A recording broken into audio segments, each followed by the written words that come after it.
NCRB के according हमारे देश में हर साल लगभग 4.5 लाख महिलाओं के साथ में बलात्कार, domestic violence, rape case, suicide case सामने आते हैं एनसीआरबी के according, national crime bureau reports के अकॉर्डिंग। बट मुद्दा ये नहीं है कि हर जगह रेप हो रहा है। अभी हाल ही में 2012 में रेप हुआ था निर्भया कांड का। उसके साथ में इतनी दरिंदगी हुई थी कि शायद यहाँ पे बताना, शब्दों में बताना मुश्किल होगा। बट ये कि आप लोगों ने वो न्यूज़ देखी भी होगी, पढ़ी भी होगी, और वही केस अब फिर दोबारा से रिपीट हुआ है कि एक चलती बस में एक लेडीज के साथ में, उसके साथ बच्चे भी थे, उसके साथ में ये इस घटना को अंजाम दिया है, उसके साथ में दरिंदगी हुई है। तो सबसे पहले तो मेरी संवेदनाएं उस परिवार के साथ में है।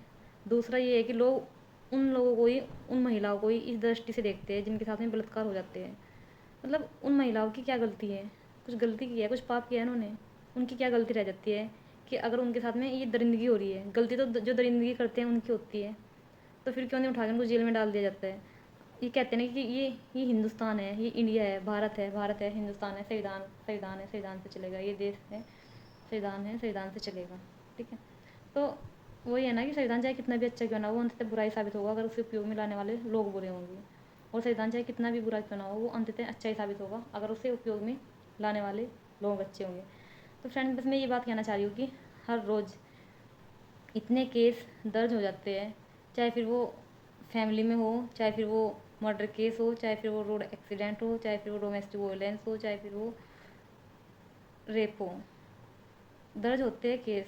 और कुछ केस दर्ज भी नहीं होते, जैसे कि रूरल एरिया में तो पता ही नहीं लग पाता, वो कुछ अपनी इज्जत के कारण नहीं बता पाते। ठीक है, कि लोग क्या कहेंगे, समाज क्या कहेगा, घर वाले क्या कहेंगे, वो वहीं दब जाते हैं। और कुछ केस पुलिस वाले दर्ज नहीं करते। ठीक है, उससे पहले वो बदतमीजी करते हैं कि क्या हुआ, कैसे हुआ, किसने किया, वो सब चीज़ें तेरा वो था उनके साथ में। मतलब कुल मिला के ना एक वुमेंस को ये सारी चीज़ें फेस करनी पड़ती है। और ये कड़वी सच्चाई है, ये कड़वी सच्चाई है, क्योंकि हमेशा सच्चाई कड़वी होती है। डेटा इतने हैं अवेलेबल कि इतने केस बढ़ रहे हैं, हर रोज़ बढ़ रहे हैं। इतनी पॉपुलेशन हमारे इंडिया की हो चुकी है। ठीक है, कोर्ट भी है, कचहरी भी है, संविधान भी है, सब कुछ है, तो फिर क्यों इतने सब कुछ बलात्कार क्यों होते हैं? क्यों वुमेन्स मरती है? क्यों उनके साथ में इतनी दरिंदगी होती है? क्या आपने कभी सोचा इस चीज़ के बारे में? या बस खाली हम लोगों का काम न्यूज़ पढ़ना है और न्यूज़ पढ़ के आगे बस नेक्स्ट चैप्टर ऑन करना है? हम क्यों नहीं सोच सकते इन चीज़ें क्यों हो रही है हमारे साथ में, क्यों हो रही है हमारी माँ बहनों बहनों के साथ में? अगर आप भी इस चीज़ को सोचोगे कि हाँ, इसमें हमारी माता भी हो सकती है, बहन भी हो सकती है, दोस्त भी हो सकती है, तो फिर क्या बीतेगा आपके साथ में? किसी के दुख को अपना जैसा महसूस करके देखोगे तो तब फील होगा, वो ऐसे फील नहीं होगा है। इसलिए तो डरते हैं लोग, परिवार वाले लड़कियों को शाम में बाहर निकलना, ये वो सब चीज़ें, बहुत सारे मैटर हो सकते हैं। एनसीआरबी के अकॉर्डिंग 2024 में दिल्ली में महिलाओं के खिलाफ लगभग 13,396 मामले दर्ज हुए। और जो ये रेप हैं सबसे ऊपर है दिल्ली, एमपी, इधर बिहार साइड में, ऐसे बहुत सारे स्टेट्स हैं। और कुल मिला के है कि जो दिल्ली है, दिल्ली तो कैपिटल ऑफ इंडिया है, राजधानी है दिल्ली।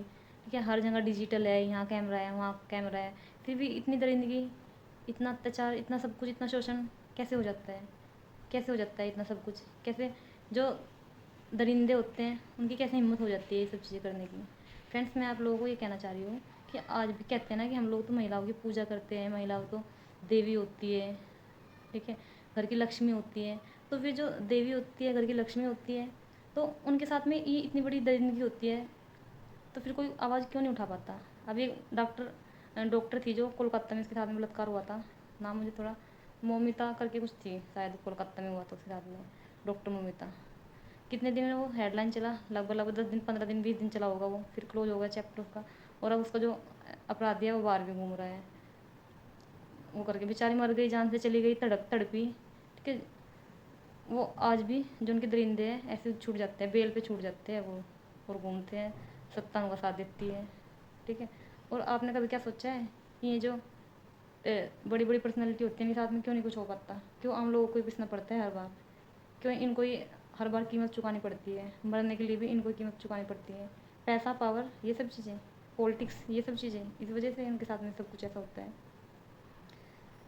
मेरा तो बस मानना ये है कि चाहे आप गर्ल्स हो या बॉयज़ हो, ये मैटर नहीं करता। चाहे मैंने देखा है कि जो एज्ड भी होते हैं, एज भी ज़्यादा जो एज के भी होते हैं, उन लोगों को भी कई बार सेंस नहीं होती, ठीक है।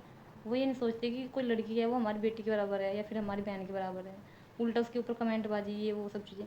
तो ये जो मानसिकता है ये आसपास की सराउंडिंग एरिया की रहती है चीज़ें, ना कि गवर्नमेंट तो किसी को नहीं कहती है ना भाई तुम इस तरीके का काम करो या वो करो, वो खुद की मेंटलिटी रहती है। निर्भया कांड हुआ था, ठीक है, बेचारी किस तरीके से मरी थी वो लड़की, आपने पढ़ा भी होगा। और मोमिता कांड हो चुका, और एक लड़की थी उसकी जीभ वीभ भी काट दी थी, उसे फिर पेट्रोल डाल के जिंदा जला दिया गया था। वो मुझे ध्यान नहीं आ रहा कहाँ की थी वो। तो और फिर दूसरा ये है ना कि कास्ट वाद कुछ भी नहीं होता। लोग बात सोचते हैं कि हमारे कास्ट के हैं, जिसकी कास्ट होगी भैया इज्जत सबके बराबर है, लड़की बहन बेटी सबके बराबर होती है, किसी की भी छोटी बड़ी नहीं होती। तो अब जहाँ पे भी हो सभी की बहन बेटी एक समान होती है, सभी की इज्जत एक समान होती है। तो कृपया करके महिलाओं का सम्मान करें, मान करें, उनकी रिस्पेक्ट करें, महिलाओं की, बच्चों की, क्योंकि अगर वुमेन्स और बच्चे ना हो तो कुछ भी नहीं हो सकता। Because all womens is the backbone of our society and nation. So please respect her and every mans womens and childrens. तो फ्रेंड्स ये मैंने कुछ आपके सामने शेयर की चीज़ें, ठीक है। और अभी जो लेडीज़ हुई थी दिल्ली में, उसके साथ में हुआ है चलती बस में, उसके साथ में 2 घंटे तक दरिंदगी हुई है, दरिंदगी को अंजाम दिया गया है। कई बार तो इतना खून खौल जाता है ना ऐसी ऐसी न्यूज़ पढ़ के, सुन के, देख के, कि क्या बताए। और फिर कुछ न्यूज़ है जो वायरल हो जाते हैं, जो पता लग जाता है ना, आधे तो किसी को पता नहीं लग पाता कब लड़की के साथ में दरिंदगी हुई, कब उसको मार दिया, कब उसको नहर में फेंक दिया, कब उसको बोरी में बंद करके फेंक दिया, कब उसके लाश के टुकड़े कर करके डाल दिया, फ्रिज में डाल दिया। आधे आधे केस का तो पता ही नहीं लग पाता ना, और इतना खून खोलता है। मतलब ऐसा लगता है कि कई बार जो ये मेंस है ना, इनके ऊपर गुस्सा निकल जाता है जो को लेके। लेकिन ये है ना, सब वुमेन्स और सब मेंस एक जैसे नहीं होते, रिस्पेक्ट भी करते हैं बहुत लोग, ठीक है। और बस मैं आप लोगों से क्या बोलूँ, चाहे इस वीडियो को मेरा भाई देखो, बहन देखो, मेरी मदर सिस्टर फ्रेंड्स देखो, कोई भी देखो, बस एक यही मैसेज है कि वुमेन्स की रिस्पेक्ट करो, जितना हो सकते हैं उनकी रिस्पेक्ट करो। और बस में वो बेचारी खड़ी है, बच्चा साथ में है तो उसको जगह दे दो वुमेन्स को, ठीक है। कोई किसी प्रॉब्लम में है तो उसकी हेल्प कर दो, ठीक है। नहीं किसी उस रूप से तो भाई बन के हेल्प कर दो। अगर आप किसी की हेल्प करोगे तो आपको भी अच्छा लगेगा और उसको भी अच्छा लगेगा कि हाँ शायद कोई इंसान अब भी है जो मतलब इस तरीके से चीज़ों को करते हैं। तो फ्रेंड्स बस मैं तो ये रिक्वेस्ट आपसे, मुझे दुख होता है इन चीज़ों को देख देख के, सुन सुन के, मतलब किस तरीके से चीज़ें हो जाती है, किस तरीके से लोग इन चीज़ों को अंजाम दे देते हैं। थैंक यू फ्रेंड्स, जय हिंद। सीढ़ियाँ उन्हें मुबारक हो जिन्हें छत तक जाना है, सीढ़ियाँ उन्हें मुबारक हो जिन्हें छत तक जाना है, अपनी मंजिल तो आसमान है, रास्ता में खुद बनाना है। थैंक यू, जय हिंद।